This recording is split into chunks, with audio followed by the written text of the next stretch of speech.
Hi, everybody. This is Silvio Canto in Dallas, Texas on Monday, July the 25th. And welcome to our commentary. Just a quick heads up, as we always do on Mondays, we'll be chatting with our friend Bill Katz, the editor of Urgent Agenda. We'll do a podcast later today. We'll post it this evening. It'll be available in my blog, on my Facebook page, also at Urgent Agenda. Bill will post it there. And then probably somebody, my good friend who keeps posting my stuff on Twitter, will probably post it there as well. So Bill Katz, the editor of Urgent Agenda, will be talking tonight. We call it the Week in Review. So we'll be looking at a lot of the issues out there, lots of things to get into this week. But today in the video, we're going to talk about a couple of stories that are very interesting to me. And the first one is the Vice President Gore. And this is not so much about him as it is about climate change activists in general, because I think climate change activists need to change their message. Let me give you an example of what I'm talking about. Vice President Biden, former Vice President Gore, was on Meet the Press on Sunday. Now, he doesn't do a lot of interviews lately, frankly, in part because there aren't that many people interested in what he has to say. I'm not being cynical. It's just the truth. He was never that interesting of a figure, and he's certainly become a lot less interesting now that he's been out of office for 20 plus years. But he was on Meet the Press, and he was asked about climate change. He was asked about the heat wave that we're going through. So, of course, he immediately went to the climate change explanation. And then he said something very irresponsible. He said that climate change deniers are like the soldiers or the police officers who didn't go in or didn't want to hear the children screaming and let those kids die because they didn't want to risk their lives, I guess, or to go in and save the children. Now, look, there were a lot of problems in Uvalde. We've talked about them, some serious problems, not only in how the police acted, but the fact that the door was unlocked, the fact that this young man was allowed to exist in that community and nobody apparently cared about his behavior. So there were a lot of problems in Uvalde. But to connect that to climate change is totally irresponsible. But here's the problem. Al Gore is not the only one who's irresponsible. A lot of the climate change activists basically are scaring people, alarming people that, if we don't do something, the earth is going to disappear in 10 years, and we have to do this and we have to do that. And that's why they're losing the public opinion. That's why they're losing the political war, because the public looks at climate change and they go, okay, let's talk about it. Let's have a conversation about it. Give me some facts, give me some information. But to sit there and promote all this kind of irresponsible rhetoric is actually hurting the cause of climate change. And as I write in my American Thinker post on Monday morning, the climate change people need to change their spokespeople. They need to change the face of the movement, because right now the movement is not gaining. In fact, the whole green movement in the United States is going to take a beating in November. They're the biggest losers. The entire green movement is going to be one of the biggest losers because they're so irrational in how they're talking about things. Rather than come up with a conversation, what they do is they try to scare you. So climate change people, you need to get different spokespeople, because the ones you have, at least here in the United States, are not helping your cause politically. Now, abortion has the exact same problem. People can debate abortion. Now, abortion has now, the Supreme Court put abortion back in the states. So you're going to have debates in all the states like we're going to have here in Texas. What's going to happen over the next couple of years is that you will see state legislatures write up abortion laws that represent whatever the wishes of the people in that state want. My guess is that you're going to have probably most of the states are going to end up in a situation very similar to the Mississippi law that was used by the Supreme Court to overturn Roe v. Wade.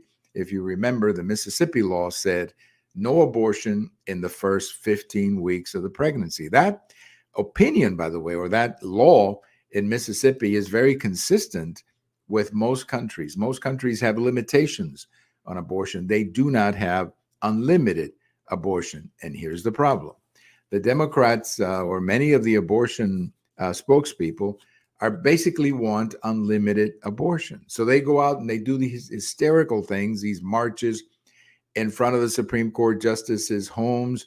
Or yesterday, there was something going on at a medical school, and the speaker was pro-life. So a bunch of students walked out. I guess the speech was not even about pro-life. The speech was not about abortion. It was something else. But a bunch of people just couldn't listen to somebody who had a different point of view than they do. And this is why they're losing the public. So both on climate change and on abortion, the extremists are the ones that we're seeing on television. The extremists are the ones who are carrying the message. And unless the serious people take back the issues from those extremists, their issues are not going to move politically. Their issues are not going to move politically. It's very difficult to explain to an American who's paying $4, $5 for gasoline that this is a good thing, because this is going to get him closer to buying an electric vehicle. Yeah, it's good. It's good for you to pay $5 and $6 a gallon, because now you can buy an electric car. That is so stupid that it defies reality. The reason people cannot buy electric cars is because they're so expensive, number one. And number two, they're frankly not very practical, particularly in these larger areas like Texas and much of the West and so on, where you can drive 200, 300 miles rather quickly. I mean, if I drove an electric car from here to San Antonio, 300 miles, I'm going to have to charge it along the way. And charging an electric car is not like pumping gasoline in your car. It takes a lot longer. It's my options are more limited when I have to charge a car. But apparently, the abortion people, the climate change people seem to be, the image they're presenting to the country is a radical image. And that's why they're losing the public debate on these topics. So if you're a serious person when it comes to climate change, or if you believe in that a woman has the right to an abortion, you need to change your spokespeople, because the people we're seeing on television, they're not helping your cause. On the contrary, they're hurting your cause. Well, I mentioned about the Hall of Fame. Baseball has a Hall of Fame induction every year. They select the members of the new Hall of Fame, or the new members to the Hall of Fame, usually in January. And then in July, they have the formal induction where, the people get to give their speeches and so on. And for me, this year was a rather pleasant experience, the Hall of Fame, that is. I always obviously follow the Hall of Fame because these are great players who get into the Hall of Fame. But this year, there were two players who got in who in many ways connect me with my late father. The first one is Minnie Minoso, who was the great player of the 1950s. He was a great Cuban player of the 1950s. He came into the major leagues right after Jackie Robinson. He was one of the first Black players to play in the majors. And Minnie Minoso was just a great hitter. He was just a great hitter. And he also stole bases. He hit with power. He was a great outfielder. And he was the great Cuban player of my father's generation growing up in the 50s and into the 60s. The second Cuban who got in was Tony Oliva. Now, Tony broke into Major League Baseball in 1964, and he was a great hitter, winning 3 batting titles, retiring eventually because of injuries in the mid to late 70s. Now, Tony was my generation, and Minnie Minoso was part of my father's generation. And this weekend at the Hall of Fame, both of them went in. They both went in. And I couldn't help but remember my father, who obviously passed away a few years ago. I couldn't help but remember all the wonderful baseball chats that we had about baseball and Minnie Minoso. My father took me to baseball games in Cuba when I was a boy.